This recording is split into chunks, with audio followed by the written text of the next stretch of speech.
کوئی نہیں تھا تو سوال پیدا ہوتا ہے کہ منو پوجتے کس کو تھے؟ کوئی کہتا ہے کہ شیو کو پوجتے تھے، لیکن ان کے پاس علم نہیں ہے۔ بہت کم لوگ یہ بتاتے ہیں کہ منو کچھ نہیں تھا دنیا میں، وہ اوم کو پوجتے تھے۔ میں نے کہا اوم کون ہے؟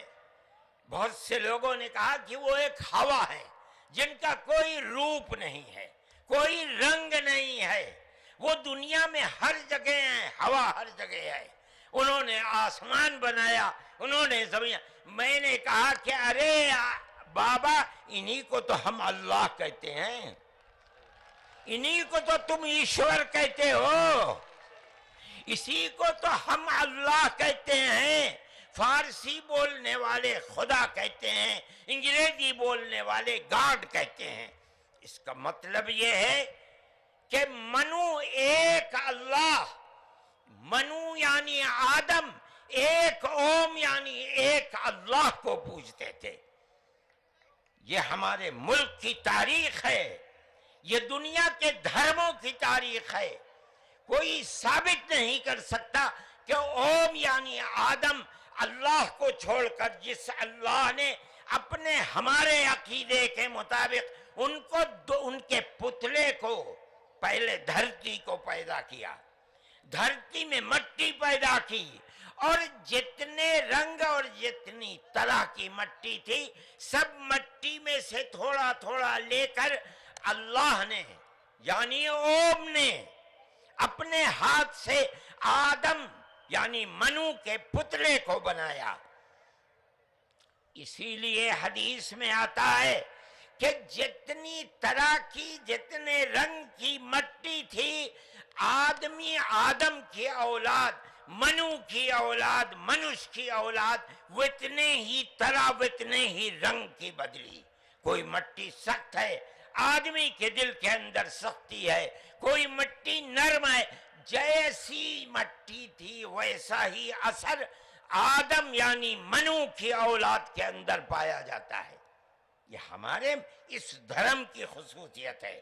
اس کا مطلب ہے کہ سب سے پہلے لا الہ الا اللہ کی آواز ہندوستان کی دھرتی پر اتری ہے، یہاں سے پیدا ہوئی ہے۔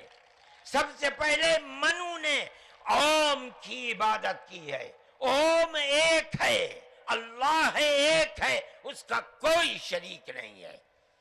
پھر یہ چیز چلتی رہی۔ یہ آدم اور اوم کا یہی عقیدہ تھا، ان سے غلطی ہو گئی۔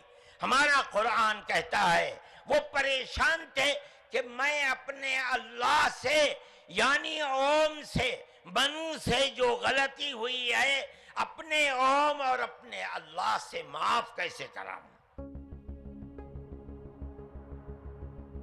کنتو اس کے بعد جو مدنی صاحب کا وکتویہ ہوا، ہم کوئی اس سے سہمت نہیں ہیں، اور میں آپ سے نویدن کرنا چاہتا ہوں، ہمیں کیول جوڑنے کی بات اگر کرنی ہے، پیار محبت کی کیجئے۔ یہ جتنی کہانی سنائی ہے، اللہ، منو، یہ وہ، اس سے 4 گنا کہانی میں سنا سکتا ہوں۔ میں مدنی صاحب، آپ میرے پتا تلیہ ہیں، میں آپ کو دعوت دیتا ہوں ساسرارتھ کے لیے۔ آپ دلی آئیے، آپ مجھے سہارنپور بلا لیں گے، میں سہارنپور آؤں گا، اور آپ کو نویدن کرتا ہوں، جین دھرم کے 24ویں تیرتھنکر بھگوان مہاویر ہوئے، اور اس سے پہلے بھگوان پارس 23ویں تھے، اور اشٹنیمی جو ہے یوگی راج کرشن کے چچیرے بھائی تھے، کنتو یاد رکھیے اس سے پہلے تیرتھنکر بھگوان رشبھ تھے، جن کے پتر بھرت اور باہوبلی کے آدھار پر اس بھارت دیش کا نام پڑا ہے۔ آپ ایسے نہیں مٹا سکتے۔ آپ نے جو بات کہی ہے میں سہمت نہیں ہوں، اور میرے سارے سارو دھرم کے سنت کوئی اس سے سہمت نہیں ہے۔ ہم کیول سہمت ہیں، آپس میں مل جل کے رہیں، پیار سے رہیں، محبت سے رہیں، اور اس کے سوائے یہ جو کہانی او منو، اللہ، اس کی اولاد، یہ فالتو کی باتیں ہیں، سارا پلیتا لگا دیا ایکتا کے سدبھاونا کے سمیل۔